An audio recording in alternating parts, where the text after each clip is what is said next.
안녕하세요. 오늘도 사연 살롱을 찾아주셔서 감사합니다. 저는 50대 중반의 여성이에요. 전 좋은 부모님 덕에 고생 없이 자랐어요. 제가 어릴 때 대기업에 다니셨던 아버지는 임원으로 올라갈 시기에 퇴직을 하시고 회사를 세우셨어요. 처음 몇 년은 집에도 잘 들어오지 못할 정도로 바쁘게 일을 하셨죠.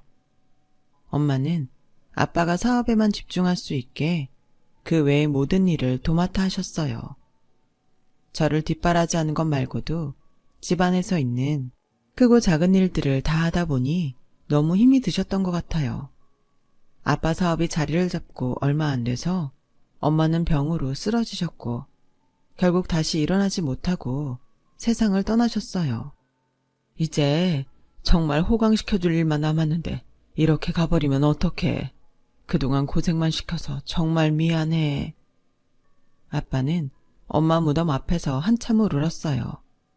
저도 한동안 엄마 일은 슬픔에 잠겨 무기력하게 지냈지만 엄마가 생전에 하셨던 말씀을 떠올렸어요.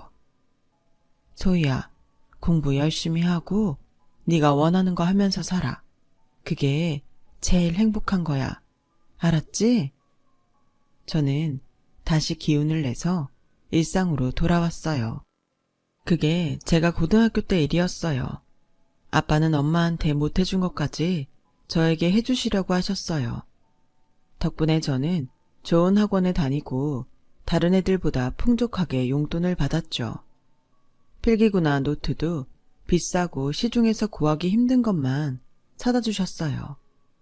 그래서 종종 다른 애들의 질투를 살 때도 있었지만 그건 잠깐이었고 친구들과도 사이좋게 잘 지냈어요.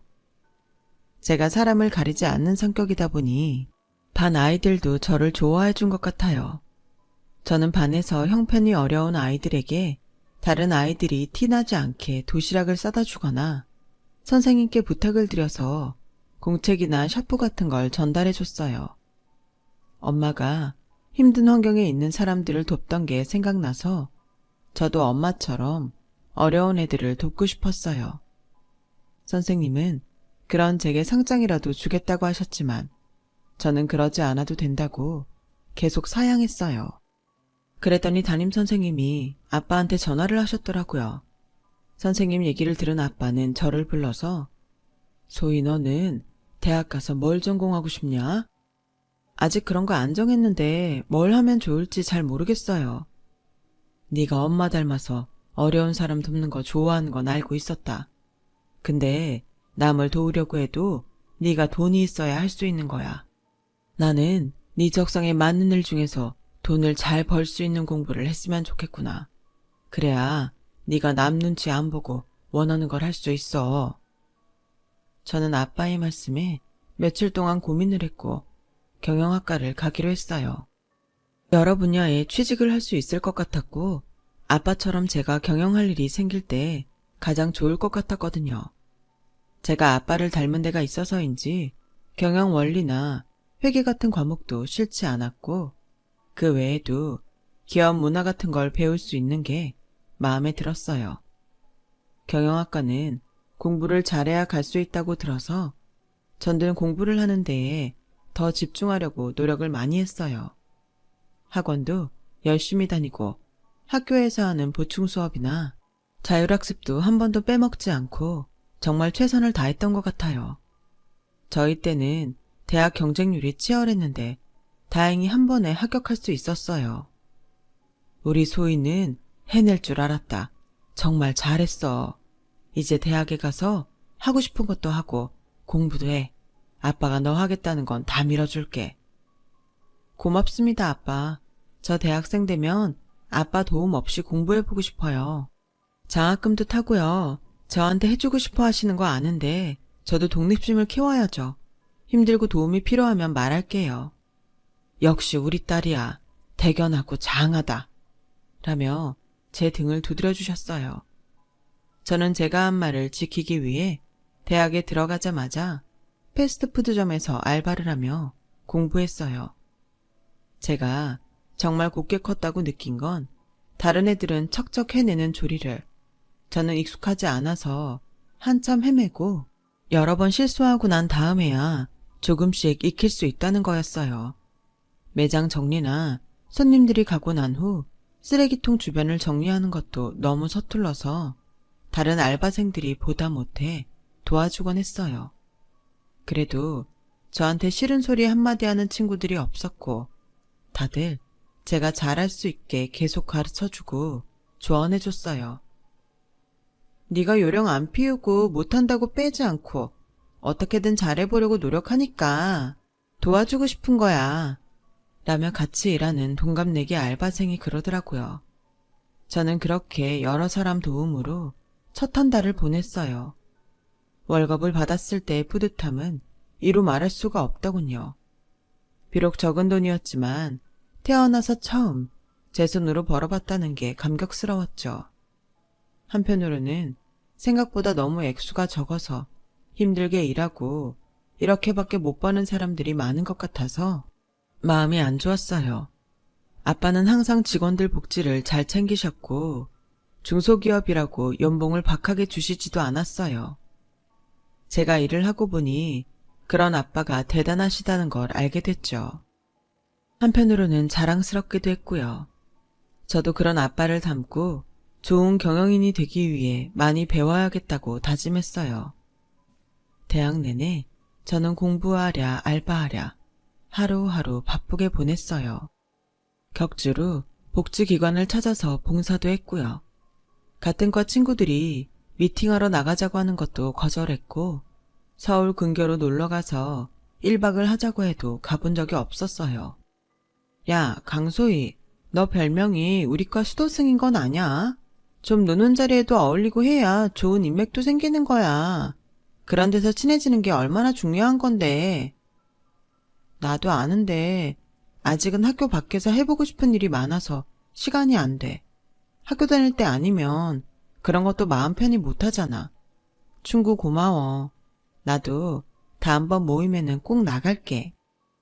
저를 챙기는 친구에게 약속을 했어요. 그 약속을 지키기 위해 얼마 후 모임회를 나갔어요. 다들 술 마시고 떠들고 즐거워하는데 어느 선배가 자꾸 저한테 말을 걸었어요. 저희 과는 아니었는데 저희 전공 수업을 들었다고 하더라고요. 저를 제대로 본 적도 없는데 너무 친한 척을 해서 좀 부담스럽더군요. 적당한 선에서 상대를 해주고 그날 자리를 마무리했어요. 그리고 학교 다니는 동안 그 선배를 가까이 할 기회는 없었어요. 어쩌다가 마주치면 선배가 먼저 저한테 인사를 했고 저는 거기에 맞춰서 대답하는 정도로 지나갔죠. 제가 그 선배와 다시 만나게 된 건 대학을 졸업하고 회사에 다닐 때였어요. 처음 들어간 회사는 대기업의 인사과였어요. 제가 직원들 관리나 안전관리, 사내 복지 같은 거에 관심이 많았거든요. 인사과는 제 적성에 정말 잘 맞았어요. 사내 복지 기획서나 신입사원 교육 프로그램 같은 걸 만들 때에는 정말 밤새 일해도 피곤한 줄을 몰랐죠. 사회생활을 하면서도 저는 복지기관을 잊지 않고 찾아갔어요. 회사 일이 바빠서 전처럼 자주 가지는 못했지만 한 달에 한 번은 꼭 가서 배식이라도 하려고 노력했어요. 거기에서 그 선배를 다시 만났어요. 너 땡땡 대학 경영과 나온 강소희 맞지? 나 기억 안 나? 같이 수업도 들었는데. 네, 기억나요. 이런 데서 학교 선배님을 만나니 반갑네요. 원래 여기 봉사 다니셨어요? 오래된 건 아니지만 몇 달 됐지. 너는 계속 다녔어? 네, 저랑 선배님이랑 다른 나라 와서 못 만났나 봐요. 그랬나 보다. 다음부턴 시간 맞춰서 같이 오면 좋겠다. 내가 봉사 시작한 지 얼마 안 돼서 여기만 오면 어색하고 쑥스러워서 자꾸 움츠러드는 것 같아. 그렇게 말하길래 그 다음부터 둘이 스케줄을 맞춰서 같이 오기로 했어요. 한 달에 한두 번이지만 그렇게 정기적으로 만나다 보니 자연스럽게 다른 날에도 보는 사이가 됐어요. 처음에는 선배가 너무 친하게 굴고 나에 대해 뭐든 잘하는 척 하는 것 같아 그런 게 부담스럽고 마음이 불편했는데 자꾸 보니까 다른 사람들한테도 부침성 있고 사교적이어서 원래 성격이 그런가 보다 하게 됐어요. 봉사하는 곳에 다리가 불편한데도 꾸준히 밥차를 지원하시는 아주머니가 계셨는데요. 그분이 움직일 때 힘들어하니까 선배가 직접 업어서 차에다 모셔다 드린 적도 있었어요. 아우, 나이도 젊은 양반이 싹싹하네. 고마워요. 별 말씀을요. 건강하고 힘있을 때 이런 거라도 해야죠. 그런 모습을 보며 저도 선배한테 마음을 열게 됐어요. 저와 선배는 가까워지면서 더 자주 만났고 얼마 안 가서 사귀는 사이가 됐어요. 그래도 아빠한테 바로 말씀드리지는 않았어요. 사람 일이 어떻게 될지 모르는데 어느 정도 마음이 정해지고 나서 소개를 해도 늦지 않겠다 싶었거든요. 아빠도 제가 좀 더 회사에서 일을 하기 바라시기도 했고요. 그렇게 사귀고 6개월쯤 지나자 선배는 각자 집에 인사를 하자고 자꾸 재촉을 하기 시작하더군요. 우리 만난 지 6개월밖에 안 됐잖아. 좀 더 시간이 필요하지 않아? 나는 회사 다닌 지 이제 겨우 1년인데 일에 더 집중할 시간 같아.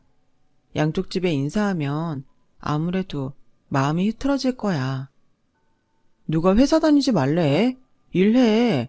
너 일을 잘하는데 내가 설마 그런 거 하지 말라고 하겠어? 그냥 우리가 이렇게 사귀는 사이라고 알리는 건 해도 되잖아. 그러다가 우리 헤어지기라도 하면 어른들 보기에 좀 그렇잖아. 난 우리가 더 확신이 생기면 인사하는 게 좋을 것 같아. 넌 나하고 헤어질 생각하면서 만나는 거야? 이거 좀 충격이다. 난 그런 거 꿈에도 상상해 본 적 없는데 어떻게 그런 말을 쉽게 하냐? 그게 아니라 사람 일이 어떻게 될지 모른다는 거지. 우리가 아무리 좋아 죽는다고 해도 한순간에 틀어지기도 하는 게 사람 사이잖아. 대학 때도 친구들 보면 그런 일 많아서 그러는 거야. 그래, 네가 나한테 확신이 없다는 건 잘 알겠다. 내가 그런 말 들을 줄 몰랐는데 정말 너무하네. 라며 화를 내고 가버렸어요. 제가 몇 번이고 전화를 해서 다시 설명을 하려고 했지만 선배는 제 전화를 받지 않았어요. 그렇게 한 2주 정도 연락이 되지 않았고 만날 수가 없었어요. 저는 선배가 좋긴 했지만 아직은 부담을 갖고 싶지는 않았어요. 또 안 만나다 보니 그냥 적응이 돼서 섭섭하거나 보고 싶은 마음도 크지 않더라고요. 제가 아는 다른 일하고 바꿀 만큼 좋아하는 건 아니라는 생각이 들었죠. 그때 선배가 다시 저한테 연락을 했어요. 미안해 소희야. 내가 너무 내 마음만 중요하게 생각해서 막 밀어붙인 것 같아. 너는 부담스러울 수도 있는데. 그럴 수도 있지 뭐. 근데 목소리가 왜 그렇게 안 좋아? 아 그래? 사실 내가 이런 말 안 하려고 했는데 나 그동안 입원했었어. 너하고 안 볼 수도 있다고 생각하니까 너무 힘들더라고. 일도 하나도 손에 안 잡히고 밥도 안 먹혔어. 물도 안 넘어가고. 밤에는 잠도 안 오니까 몸이 버티질 못했나 봐. 내가 이래봬도 체력 하나는 정말 자신 있었는데 못 먹고 못 자는 데는 장사가 없네. 저는 그 말에 너무 놀라서 할 말을 잃었어요. 제가 뭐라고 그렇게까지 하나 싶어서 미안하기도 했고요. 저는 선배 몸보신하라고 보양식이며 과일에 영양제까지 챙겼고 매일 연락을 하며 몸은 괜찮은지 살폈어요. 네가 이러니까 내가 몸들 바를 모르겠다. 그저 내 마음이 너랑 좀 달랐던 건데 내가 이런 걸 받아도 되나? 선배는 이전보다 더 저를 배려하고 신경 써줬어요. 저는 한 번도 제대로 연애를 해본 적도 없고 또래 남자한테 이런 걸 받아본 적이 없어서 점점 선배한테 감동하게 됐어요. 다시 선배를 만나면서 저는 마음을 굳히게 됐고 2달 정도 지난 후 양쪽 집안에 우리가 사귄다는 걸 알리기로 했어요. 선배 부모는 저를 굉장히 편하게 해주셨고 너무 친절했어요. 특히 선배 어머니는 제 엄마가 일찍 돌아가셨다는 걸 알고 내가 우식이 낳고 딸 낳으려고 했다가 안 됐는데 딸이 어디서 하나 뚝 떨어진 것 같아서 너무 좋네 라며 좋아하셨어요. 하지만 아빠는 예상보다 반응이 덤덤하셨어요. 제가 일을 더 하길 바라셨기 때문에 그러시는 것 같았어요.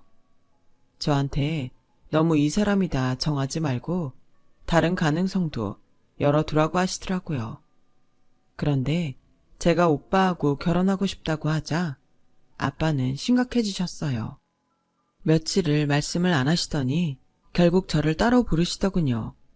너 진짜 그 남자가 좋냐? 네 솔직한 마음이 어때? 그것보다는 나한테 너무 잘해주고 배려도 많이 하니까 마음이 쓰여. 친구들이 그러는데 그렇게 좋아해주는 사람 만나기 힘들다고도 하고. 그럼 일단 약혼부터 해라. 그거 못하겠다고 하면 난 찬성 못한다. 요즘 약혼 같은 거 잘 안 하던데? 내 친구들도 그냥 반지만 받기도 하고 바로 결혼하는 애들이 더 많아. 그 사람하고 결혼하는 게 아니어도 난 너 결혼할 때는 하나하나 절차 다 밟아서 제대로 시키고 싶었어. 고등학교 때부터 엄마 없이 나 혼자 키운 딸인데 그것도 이해 못 해주면 난 그런 집에 너 보내고 싶지 않다. 라며 완강하게 나오셨어요. 선배는 그런 아빠를 이해한다며 괜찮다고 하더군요. 아버님 마음 하나 헤아려드리지 못하면 자식도 아니지. 나도 나중에 딸이 생기면 그럴 것 같아. 좋게 생각해줘서 고마워. 선배 부모님한테도 죄송하다고 말씀드려줘. 저는 선배가 이해해주는 만큼 더 잘해야겠다고 생각했어요.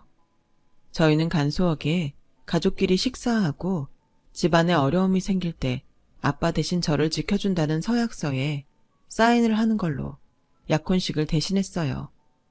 그리고 나서부터 선배는 아빠를 아버님 하며 더 따르더라고요.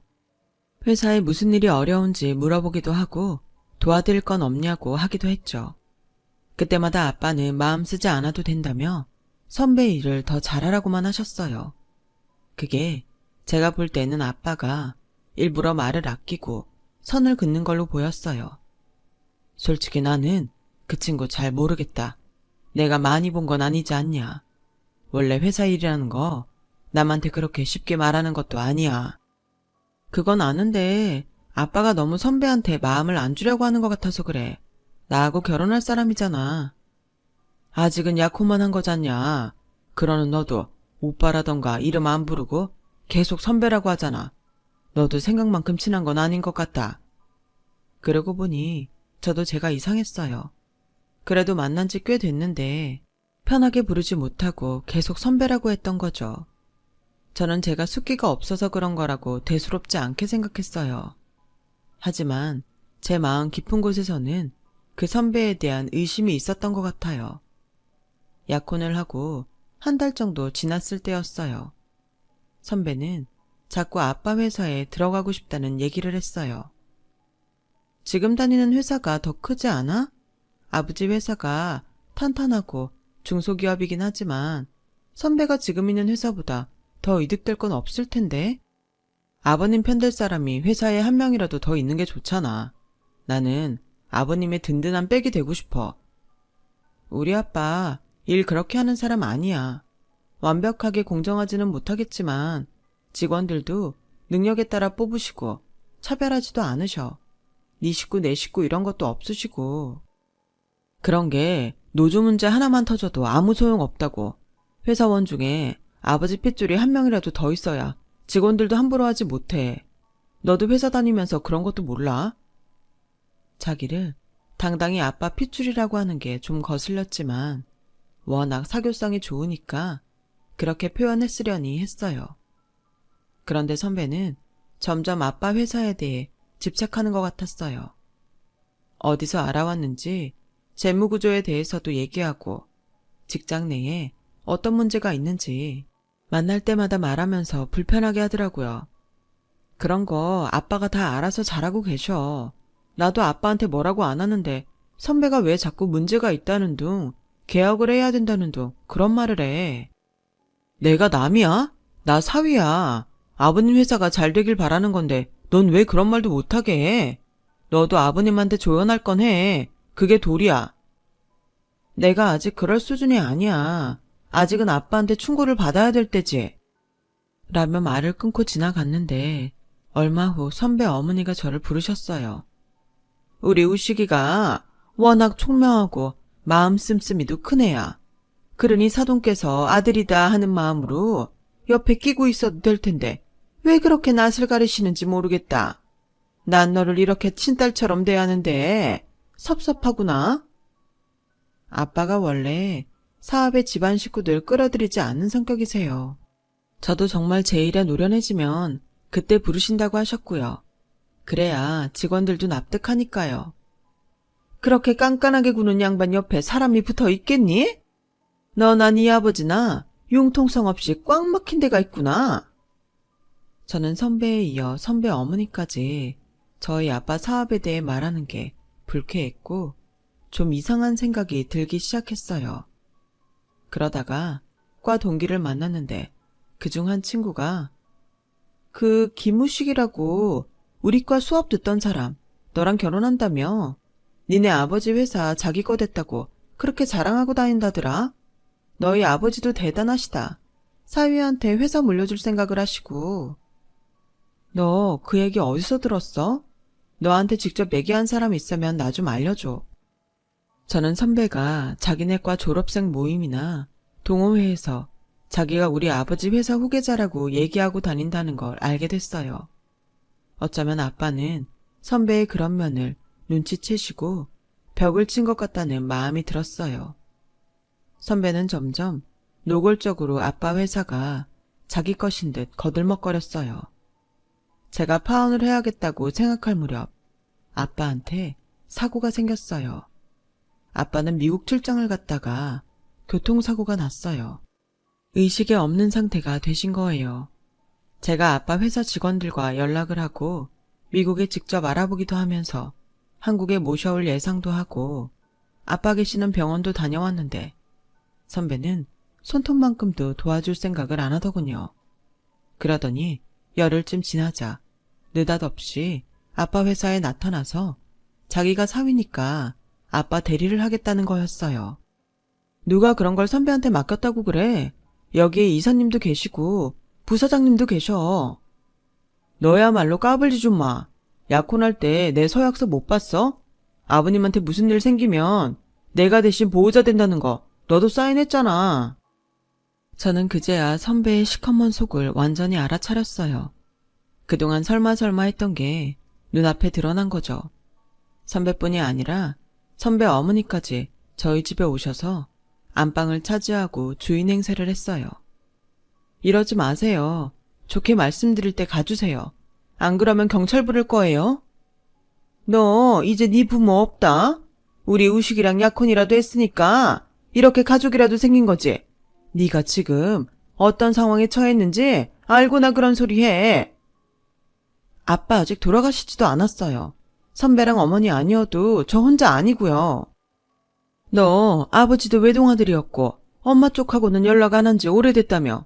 그런데 누가 널 가족처럼 챙겨주겠니? 너도 이젠 날 친엄마다 그렇게 받아들이면 돼. 이 사람들은 저희 집을 철저히도 조사했던 거였어요.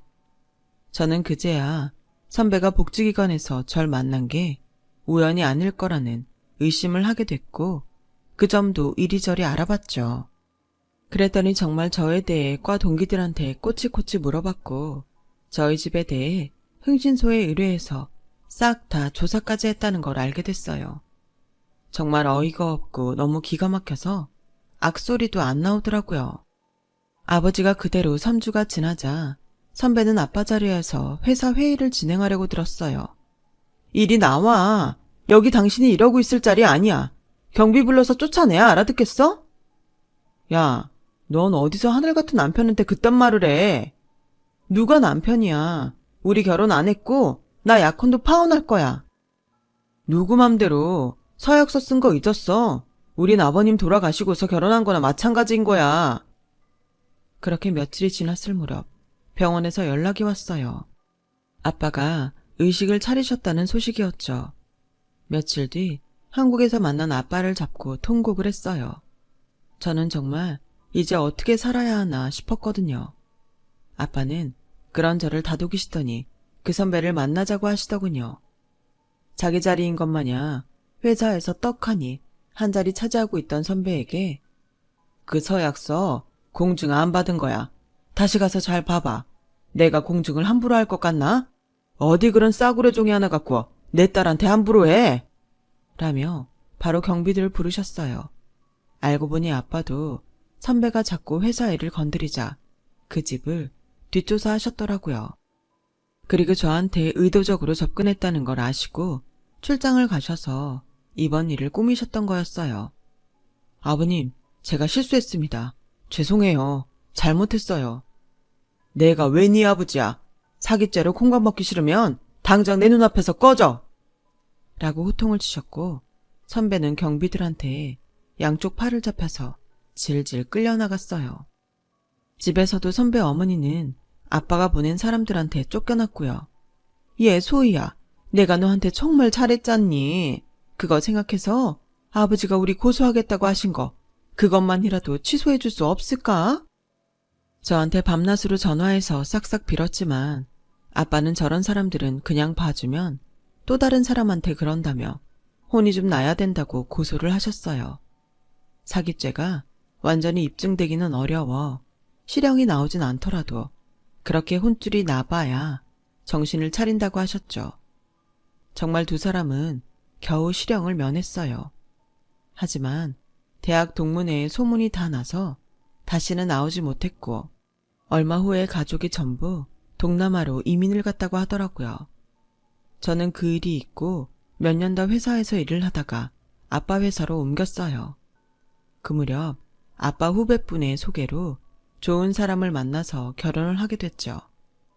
그렇게 남편과 저는 지금까지 아들, 딸을 두고 행복하게 잘 살고 있고요.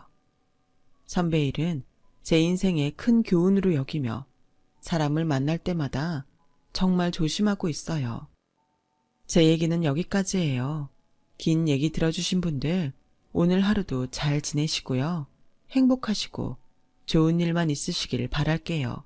감사합니다. 여러분, 사연 댓글에 응원과 현명한 조언 부탁드려요. 좋아요와 구독은 저에게 큰 힘이 됩니다. 오늘도 좋은 일 가득하세요.